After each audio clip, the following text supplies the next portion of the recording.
들으라 부한 자들아 너희에게 임할 고생으로 말미암아 울고 통곡하라. 너희 재물은 썩었고 너희의 옷은 좀 먹었으며 너희 금과 은은 녹이 슬었으니 이 녹이 너희에게 증거가 되며 불같이 너희 살을 먹으리라. 너희가 말세에 재물을 쌓았도다. 보라 너희 밭에서 추수한 품꾼에게 주지 아니한 삭시 소리 지르며 그 추수한 자의 우는 소리가 만군의 주의 귀에 들렸느니라. 너희가 땅에서 사치하고 방종하여 살육의 날에 너희 마음을 살찌게 하였도다. 너희는 의인을 정죄하고 죽였으나 그는 너희에게 대항하지 아니하였느니라. 그러므로 형제들아 주께서 강림하시기까지 길이 참으라. 보라 농부가 땅에서 나는 귀한 열매를 바라고 길이 참아 이른 비와 늦은 비를 기다리나니 너희도 길이 참고 마음을 굳건하게 하라. 주의 강림이 가까우니라. 형제들아 서로 원망하지 말라. 그리하여야 심판을 면하리라. 보라 심판주가 문 밖에 서 계시니라. 형제들아 주의 이름으로 말한 선지자들을 고난과 오래 참음의 본으로 삼으라.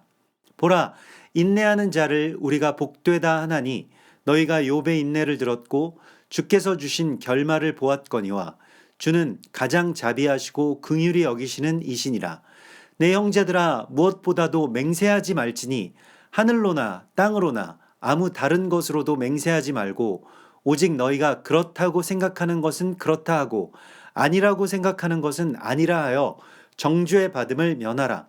너희 중에 고난 당하는 자가 있느냐? 그는 기도할 것이요 즐거워하는 자가 있느냐? 그는 찬송할지니라. 너희 중에 병든 자가 있느냐? 그는 교회의 장로들을 청할 것이요 그들은 주의 이름으로 기름을 바르며 그를 위하여 기도할지니라. 믿음의 기도는 병든 자를 구원하리니 주께서 그를 일으키시리라.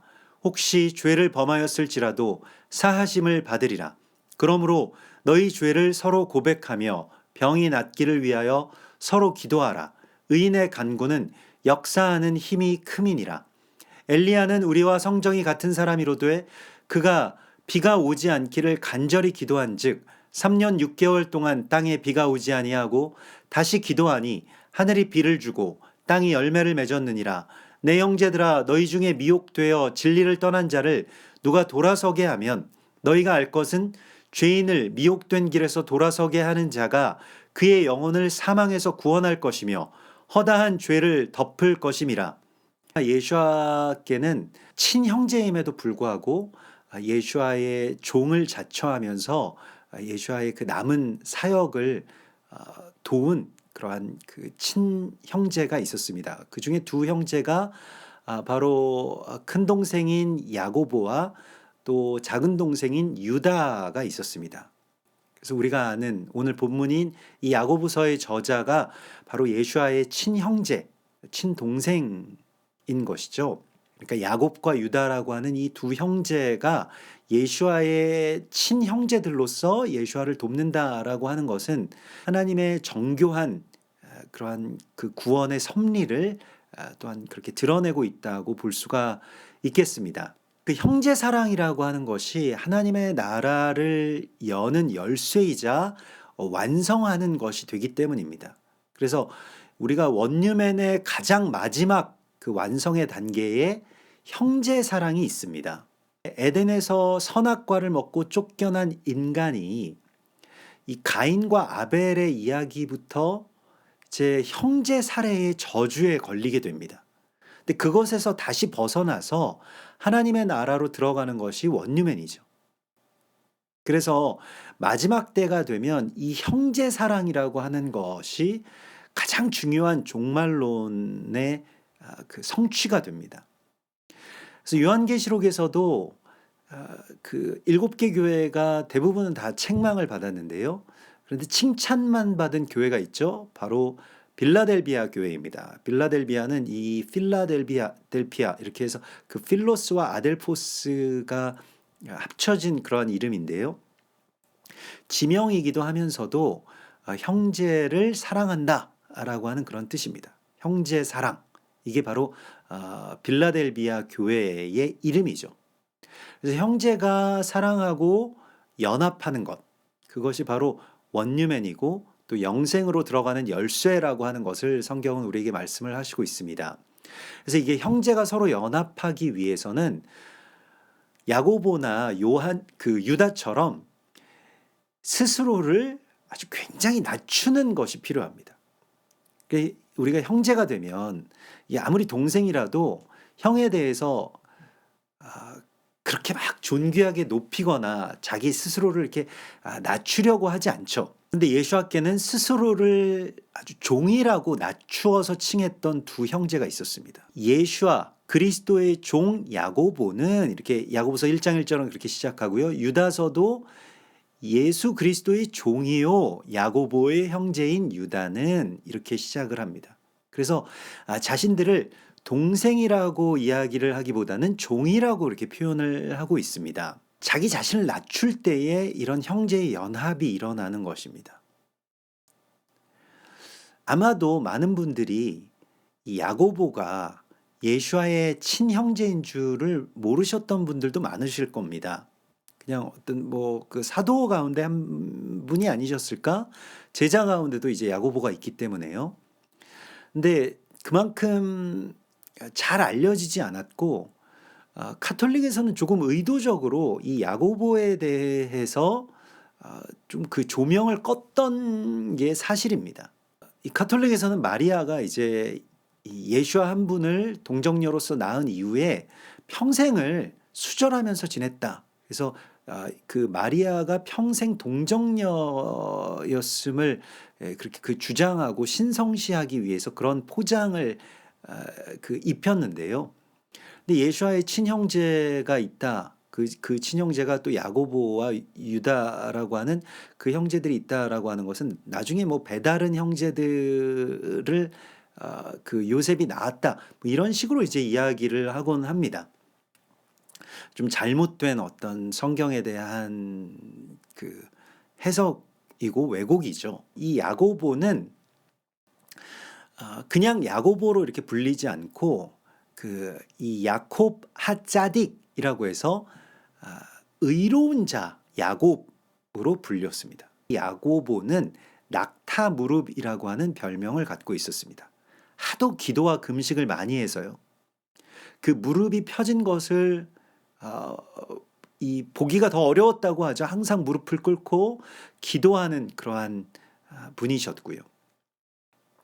그래서 이게 이 의로운 자라고 하는 당대의 의로운 자의 칭함을 받았다라고 하는 것은 이게 이제 그 짜득이라고 하는 것이 그 행함이 그 사람의 성품이나 신앙을 대변할 때에만 그렇게 불리워지게 됩니다.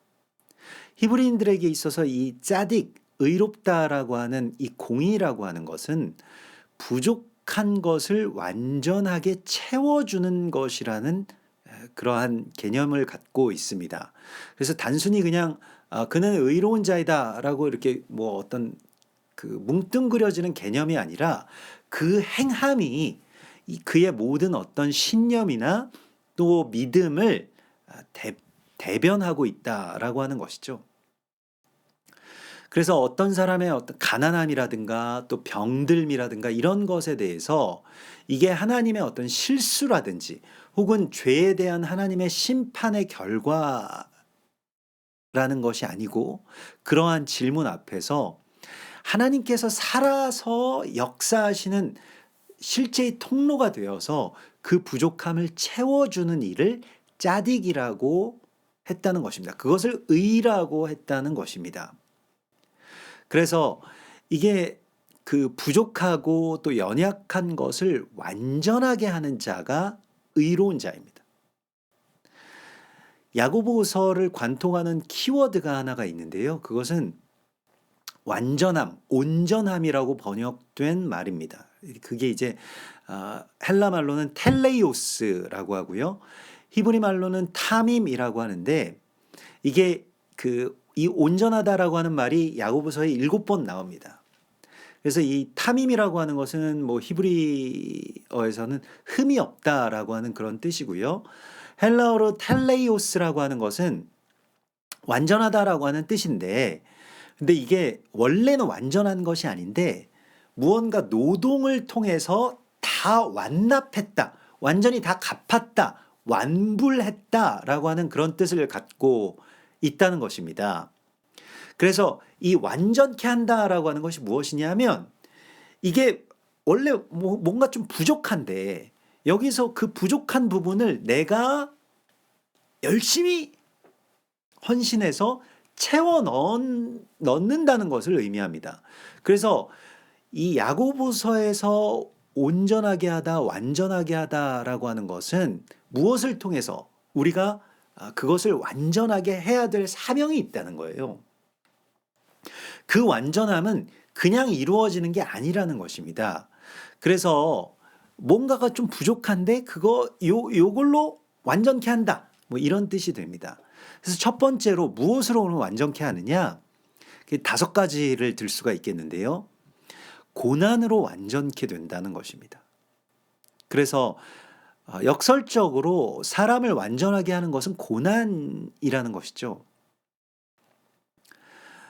만약에 베토벤이라고 하는 그 음악가가 굉장히 건강하고 또 귀가 잘 들렸다라고 한다면 운명교향곡이나 합창교향곡 같은 그러한 정말로 그 고난에서만 나올 수 있는 곡이 작곡되진 않았을 겁니다.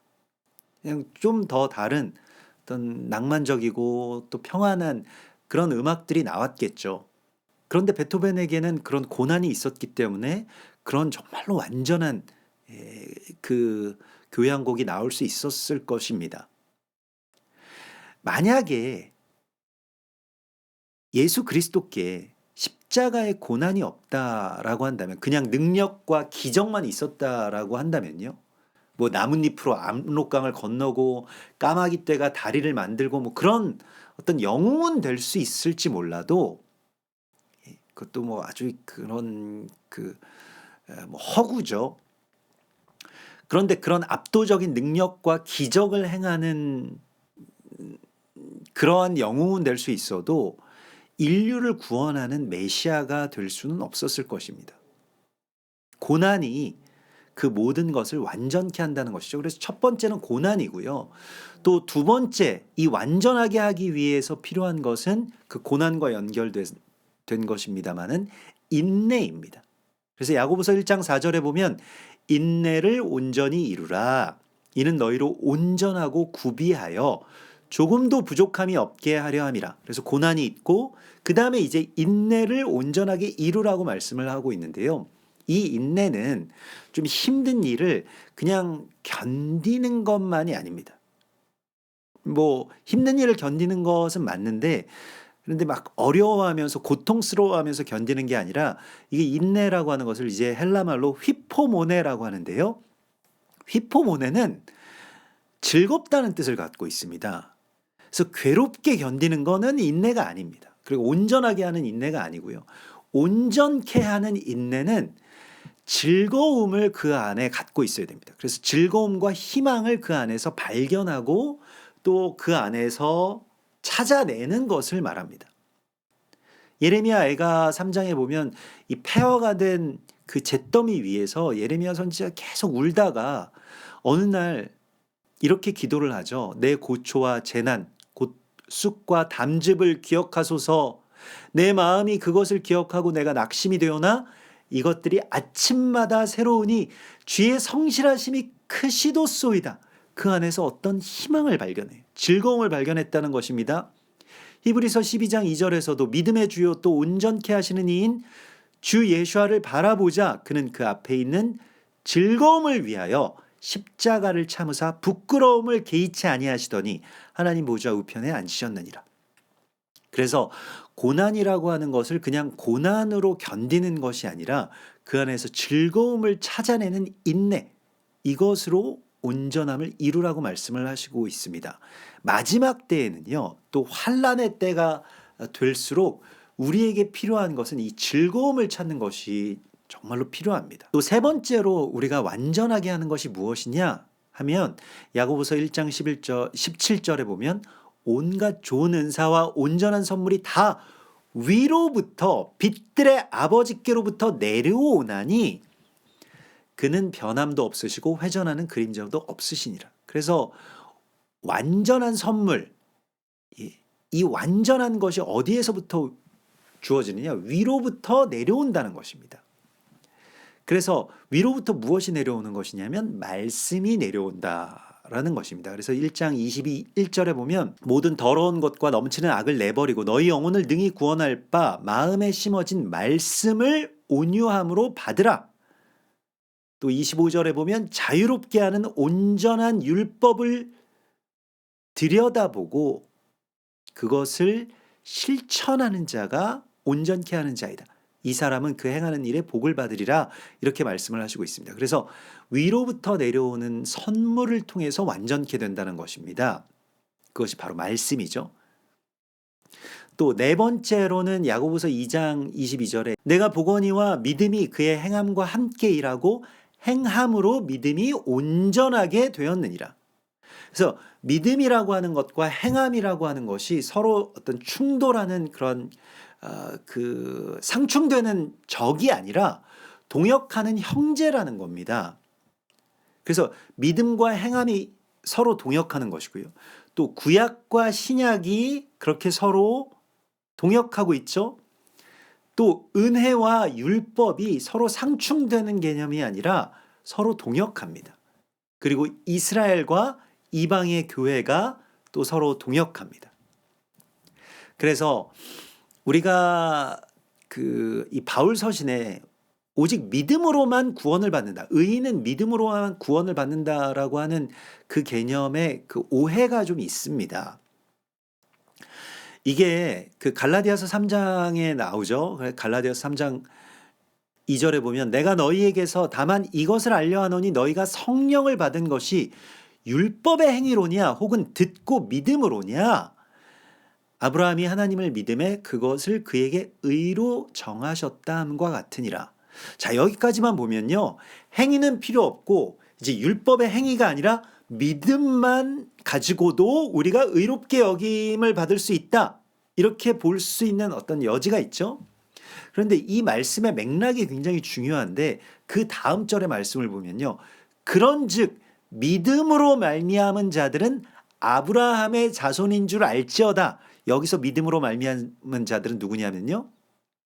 자, 바울이 이렇게 말하는 이유는 8절에 하나님이 이방을 믿음으로 말미암아 의로 정하실 것을 성경이 미리 알고 먼저 아브라함에게 복음을 전하되 모든 이방인이 너로 말미암아 복을 받으리라 하였느니라. 그래서 바울이 이런 정도로 강하고 좀 어떻게 보면 치우친 것을 다시 바로잡기 위해서 또 반대로 그러면 좀 더 치우쳐야 되겠죠. 이게 중앙으로 가려면. 그래서 유대인들이 율법의 행위, 이를테면 할례나 코셔 같은 이 규례를 행하느냐 아니냐가 아브라함의 자손으로서 하나님 나라의 백성이 되느냐 아니냐의 오랫동안의 기준이 되었기 때문에 바울은 이런 행위가 절대적인 기준이 아니라 오직 예수 그리스도를 믿음으로 이방인들 또한 아브라함의 후손이 되고 아브라함의 복을 이어받을 수 있는 아주 파격적인 주장을 하고 있는 것입니다. 그런데 시간이 흐르면서 이방교회가 이 말씀을 마치 율법과 행위는 중요하지 않고 믿음으로만 구원을 얻을 수 있다라고 하는 어떤 좀 잘못된 그러한 그 이해로 이렇게 가게 됐죠. 그래서 이것은 오히려 좀 다른 맥락으로 해석해야 되는 부분이고요. 믿음과 이 행함이라고 하는 것은 같이 가는 것이라고 하는 것이 맞습니다. 그래서 서로를 완전하게 하는 그 충돌되지 않는 개념이고요. 형제 같은 개념이라는 것입니다. 이게 원유맨이죠. 그래서 이방인이 구원을 받으면 유대인은 버림을 받았다가 아니라 이방인이 구원을 받기 위해서 유대인이 헌신하고 또 이방인들은 유대인들로 말미암아서 유대인들이 온전하게 되면 우리가 복을 받고 이렇게 된다라고 하는 것이죠. 그래서 이것이 이제 그 서로 보완되고 서로를 섬기는 그 형제와 같은 개념이 믿음과 행함의 관계라는 것입니다.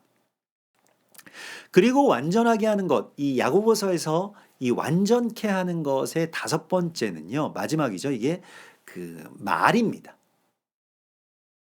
그래서 우리가 하나님의 말씀을 받았죠. 근데 또 우리 입술로 이 말이 나가잖아요. 말씀이 나가는 것인데 이것이 마지막 때에 종말론적으로 이 말을 하라고 말씀을 하시고 있습니다. 그래서 야고보서 3장 9절에 보면 말로 우리가 입술로 우리가 주 아버지를 찬송하고 또 이것으로 하나님의 형상대로 지으심을 받은 사람을 저주하나니 한 입에서 찬송과 저주가 나오는도다. 내 형제들아 이것이 마땅하지 아니하니라. 야고보서 4장 9절에 형제들아 서로 원망하지 말라. 그리하여야 심판을 면하리라. 보라 심판주가 문 밖에 서 계시니라. 이렇게 말씀을 하시고 있습니다. 형제들아 서로 비방하지 말라. 형제를 비방하는 자나 형제를 판단하는 자는 곧 율법을 비방하고 율법을 판단하는 것이라. 네가 만일 율법을 판단하면 율법의 준행자가 아니요 재판관이로다. 그래서 이게 무엇이냐면 종말론적으로 말을 우리가 어떤 말을 하느냐에 따라서 이제는 심판의 주 앞에 우리가 서게 되는 그 직전까지 왔는데 이 마지막 때에 우리에게 필요한 것은 그냥 좀 도덕적으로 윤리적으로 그냥 긍정적으로 좀 말을 좀 곱게 하자, 좀 그 언어 생활을 좀 거룩하게 하자, 이 정도의 느낌이 아닌 거예요. 종말론적으로 심판을 받기 위한 어떤 직접적인 그 단계에서 내가 어떤 말을 형제에게 했느냐에 따라서 내가 받을 심판의 결과가 달라진다는 것입니다. 그래서 이것으로 완전하게 하는 것, 그것을 이제 우리가 다 의를 행하는 일이라고 말씀을 하시고 있습니다. 자, 그래서 오늘 야고보서 5장을 전하라고 본문을 주셨는데 이게 너무 어려워서 충격적인 거예요. 이게 무슨 의식의 흐름에 따라서 이걸 썼나? 이게 어떤 맥락을 잡기가 너무 어려웠어요. 제 실력으로는 이 야고보서를 전하기가 참 어렵게 느껴졌습니다. 그래서 처음에는 이게 야고보가 무슨 생각으로 이 글을 쓰고 있는지 감을 잡기가 어렵더라고요. 근데 이 야고보서를 쓰게 되는 어떤 그런 그 역사적인 배경을 보면요. 야고보가 이제 예루살렘 교회의 수장으로 끝까지 예루살렘을 지키면서 남았습니다. 그리고 그 동역자들은 초대교회가 이제 예루살렘에서부터 시작이 됐는데 마가의 다락방에서부터 이제 교회가 시작이 됐는데 핍박이 즉시 임했잖아요. 그러니까 이게 성령의 임하심, 임재와 부흥이 있으면요, 대적들도 이제 가만두지 않는 거죠. 그래서 막 핍박이 더 심해지고 막 투옥당하고 뭐 돌 던지고 뭐 이렇게 돼서 믿는 유대인들이 이 흩어져서 피신하는 어떤 그런 디아스포라가 이제 일어나게 됩니다. 그러면서 혼자 이제 외롭게 이 예루살렘에서 그래도 자기는 이제 예루살렘의 그 교회의 수장으로서 그곳을 지키면서 거기에 이제 흩어진 유대인들한테 지금 편지 쓰는 게 야고보서예요. 야고보가 언제 편지를 썼겠습니까? 순교하기 전이에요. 그래서 점점 이게 낙타 무릎으로 정말 금식하면서 기도하시는 분이기 때문에 자신이 이제 떠날 시간이 가까워지고 있다는 것입니다. 마지막 때가 가까워지고 있어요. 그래서 실제로 이 야고보는 마지막에 사두개인들이 성전의 그 끝으로 밀어가지고요, 성벽 밖으로 밀어서 떨어뜨립니다. 근데 그렇게 떨어져서 그 죽었는 줄 알았는데 숨이 붙어 있어요. 그래서 막 거기 달려들어가지고 돌을 던져서 이제 죽이려고 하는데 자신의 형 그 예수와 꼭 같이 이렇게 말했다고 합니다. 주여 저들의 죄를 용서하옵소서. 자기들이 무슨 일을 하는지를 모르나이다 라고 기도를 하니까 어떤 사람이 와서 몽둥이로 때려서 이제 그 숨을 거두셨다고 하죠. 그래서 이 야고보는 항상 뭐 그 나중에 뭐 성화 그림 같은 것에 보면 이 손에 이제 그 몽둥이 막대기를 하나 들고 있습니다. 그 막대기에 맞아서 이제 돌아가셨기 때문에요. 그래서 굉장히 끔찍하게 그 순교를 하셨는데, 그런데 그런 마지막이 다가오는 그 시간에 야고보가 그냥 어떤 뭐 맥락을 따지고 무슨 뭐 이 마지막 때에는 무슨 징조가 일어날 것이고 논리적으로는 우리가 뭐 이거 A부터 B, C 이렇게 결론을 도출하고 이런 말씀이 아닌 거예요.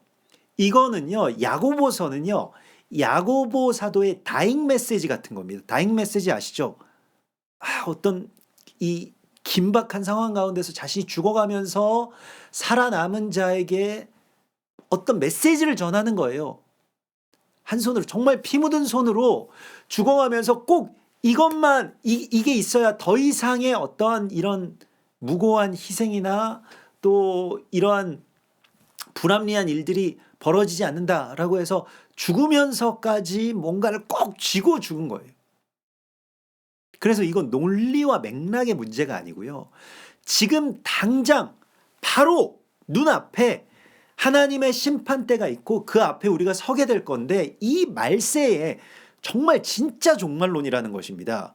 정말 다급하게 하시는 말씀이고요. 이거는 뭐 요한계시록이나 아니면 다른 어떤 서신서에서 논리적으로 아니면 계시적으로 이렇게 좀 점잖게 좀 시간이 많이 남았을 때 말씀하시는 그 종말론과는 좀 결이 많이 다릅니다. 그래서 이런 야고보의 다잉 메시지와 같은 이 진짜 종말론을 우리가 들어야 된다는 것입니다. 진짜 마지막 때예요. 그래서 마지막 때에 무엇을 지금 말씀을 하고 있느냐? 이 5장에서 그 앞에서 말한 그 완전하게 하는, 온전하게 하는 것들에 대해서도 다 마찬가지입니다만은, 재물, 마지막 때 우리가 불안해지면 재물을 움켜쥐고 싶은 그런 본성이 있는데, 이걸 빨리 나눠주는 데 쓰라는 것입니다. 정말로 긴박하게. 그래서 5장 1절 어떻게 시작합니까? 들으라 부한자들아, 너희에게 임할 고생으로 말미암아 울고 통곡하라. 4절에 보라, 너희 밭에서 추수한 품꾼에게 주지 아니한 삭시 소리 지르며 그 추수한 자의 우는 소리가 만군의 주의 귀에 들렸느니라. 여러분, 그냥 형편되는 대로 합리적으로 남는 거에서 얼마 떼어서 사람들을 도와주라, 이런 거 아닙니다. 우리가 지금 심판대 앞에 서게 될 건데, 거기에 서면 하나님께서 너에게 맡겨준 그 가난한 사람들, 그 재앙 가운데 있던 사람들에게 뭐 했냐? 너 그거 안 나눠주고 뭐 하고 왔냐? 말세에 재물을 쌓았도다. 이게 큰 저주라는 거예요. 이거 긴박하게, 여러분 재물이 너무 많으시면요, 긴박하게 이것을 빨리 나눠주라는 것입니다. 너희의 금과 은은 녹이 쓸었으니 이 녹이 너희에게 증거가 되며 불같이 너희 살을 먹으리라. 너희가 말세에 재물을 쌓았도다. 종말론적으로 나눠주라는 것입니다. 긴급하게 나눠주라는 것입니다. 여러분, 마지막 때는요, 우리가 얼마나 긴박하게 가난한 자를 나눠주느냐가 굉장히 중요한 재정적인 원리가 됩니다. 7년 전에 그 판교 예배당에서 우리 여기 용인으로 이사 왔을 때 그 성도분들이 이렇게 회의를 하셨대요. 제가 이제 관여하지 않고 저 없이 이제 회의를 한번 하셨는데, 남은 재정을 싹 비우자라고 하는 결의를 하셨어요. 그래서 이 탈북 고아들 그 사역하시는 곳에 그 가져가서 드리고, 또 김장도 해가지고 막 가져가서 드렸던 그런 기억이 있습니다. 제가 그때 너무 감동을 했는데, 재정을 모아두자라고 하는 결의가 아니라 여기에 새로 들어왔으니 우리가 재정 싹 비우고 0에서부터 시작합시다. 그래서 그때 와, 정말 한세사랑교회 성도분들 대단하시다, 제가 그런 생각을 했어요. 그리고 3년 전에 코로나 시작될 때 또 이 재정팀과 그 기도하면서 논의해서 다 비워가지고 이번에도 인도와 케냐의 유대인들을 위해서 그 고아원 또 이 인도의 PP 사모님 또 그래서 글로 보내자 해가지고 또 재정을 한번 비웠죠. 그리고 이제 지난주에 우리 새로운 재정위원회가 이제 긴급으로 소집이 되고 또 그동안 이게 모르겠어요. 뭐 하나님께서 또 여러 이유로 뭐 환율도 너무 올랐고 뭐 그런 사정 때문에 이게 성도분들이 헌금하신 이 구제나 선교 헌금을 아주 최소한만 보내고 좀 이렇게 계속 좀 모아놓게 하신 것들이 있었습니다. 근데 그 재정 2천만 원 정도 되는 거를 다 터키와 시리아로 보내자 이런 결의를 하셨습니다. 그래서 이게 이제 마지막 때에 재정의 어떤 수입과 지출의 밸런스가 아니라 나를 위해서 쓴 거, 가난한 자들을 위해서 쓴 거에 대한 플러스 마이너스의 밸런스를 생각해 봐야 됩니다. 이게요, 나를 위해서 쓴 게 가난한 자들을 위해서 쓴 것보다 더 많다라고 해서 이게 마이너스가 나면요, 이게 빨간불이 들어온 것입니다. 말세의 재정 원리를 배우라는 것입니다. 그러니까 지금 이게 제일 중요한 거라는 거예요. 그리고 다시 이제 마지막 때의 인내인데, 뭐가 중요하냐면 이게 돈 문제가 되게 중요하고 그 다음에 인내가 중요한데, 그 인내는 어떤 인내냐면 원망하지 않는 인내가 중요하다는 것입니다. 그래서 야고보서 5장 8절에 보면 너희도 길이 참고 마음을 굳건하게 하라. 주의 강림이 가까우니라. 형제들아 서로 원망하지 말라. 지금 이게 휴거가 주님께서 강림하시고 휴거될 날이 가까운데, 그때 우리가 해야 될 일이 뭐냐? 서로 원망하지 말라. 그리하여야 심판을 면하리라. 보라, 심판주가 문 밖에 서 계시니라. 종말론적인 것입니다. 원망하지 않는 것에 대해서요. 그래서 형제 사랑을 완성하기 위해서는 끝까지 참고 말로 범죄하거나 저주하지 않는 게 중요합니다. 이게 심판의 이유가 되기 때문입니다. 내 기준으로 악한 사람을 악하다라고 말하는 것은 팩트가 아니라 일종의 대적이 쳐놓은 덫에 걸리는 겁니다. 그래서 이 덫에 걸리지 않기 위해서는 우리가 오래 참음으로 마음을 굳건하게 해서 원망하지 않는 게 중요하다는 것입니다. 여러분, 절대로 원망하지 마십시오. 여러분, 야고보 사도가 순교하는 그 거룩한 순간에 다 죽여주시고 망하게 해주십시오 라고 저주했다면 그게 순교가 됐겠습니까? 내가 원망이나 저주 한마디를 안 하면 이기는 거예요. 굉장히 중요한 순간이라는 겁니다. 근데 대적은 계속 우리에게 원망하게 하겠죠. 저주하게 하겠죠. 그러니까 종말론적으로 저주하지 말라고 말씀을 하시고 있는 것입니다.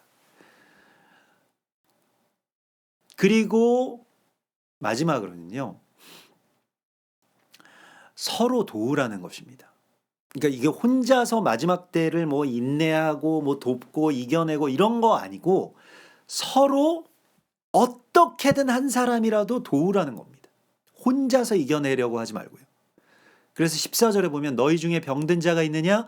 그는 교회의 장로들을 청할 것이요 그들은 주의 이름으로 기름을 바르며 그를 위하여 기도할지니라. 그러므로 너희 죄를 서로 고백하며 병이 낫기를 위하여 서로 기도하라. 의인의 간구는 역사하는 힘이 큼이니라. 그래서요, 우리가 내가 내 죄를 감당하고 내가 내 어려움을 이겨내고 이런 것이 아니고 서로 돕고 도움을 청하고, 도움을 청하는 것도 굉장히 중요합니다. 기도를 부탁하는 것, 또 자기 죄를 고백하는 것, 이것이 그냥 자기가 스스로가 마지막 때에 자기 스스로 혼자 살아남고 각자 도생하고 이런 것이 아니라는 것입니다. 마지막 때는요, 서로를 위해서 기도하고 병이 낫기를 위하여 기도하고 재정적으로 돕고 말로서 축복하라는 것입니다. 이것을 통해서 한 사람이라도 더 구해라. 그래서 내 형제들아 너희 중에 미혹되어 진리를 떠난 자를 누가 돌아서게 하면 너희가 알 것은 죄인을 미혹된 길에서 돌아서게 하는 자가 그 영혼을 사망에서 구원할 것이며 허다한 죄를 덮을 것이라. 이렇게 말씀하시고 있습니다. 여러분, 마지막 때에 내가 어떻게 살까 생각만 하지 말고 어떻게 해서든 한 사람이라도 더 살리고, 또 나도 내가 나 자신을 구원하려고 하지 말고 서로에게 기도 부탁하라는 것입니다. 살려달라고 말하라는 것입니다. 지금 내가 죽게 되었으니, 저 북한도 우리가 돕겠다라고 하면 지금 식량난 때문에 막 다들 죽어가는데도 너희 도움 필요 없어. 저 이번에 지진난 시리아도 마찬가지죠. 이스라엘이나 또 그 여러 지역에서 돕겠다라고 하는데 너희들 도움 필요 없어. 안 받아. 우리끼리 어떻게든 할 거야. 이렇게 이야기를 한다고 하지 않습니까? 아닙니다. 마지막 때는요, 혼자서 못 살아요. 어떻게든 도움을 받아야 살 수 있고 어떻게 해서든 한 사람이라도 도와주라고 말씀을 하시고 있습니다. 그래서 우리가 이번에 튀르키예와 또 시리아를 위해서 여러분들 헌신한 것처럼, 또 마지막 때는요, 여러분들 말로써나 또 재정으로써나 또 기도로써 중보로써 서로 돕고 살려주는 그러한 이 긴급한 종말론, 진짜 종말론을 하나님께서 오늘 우리에게 말씀을 하시고 있습니다. 언제 우리의 삶이 끝날지 모르잖아요. 정말 새벽에 자다가 그 모든 것이 무너져서 그냥 일순간에 끝나버린 그러한 세상을 우리가 우리 두 눈으로 목격합니다. 또 우리의 삶도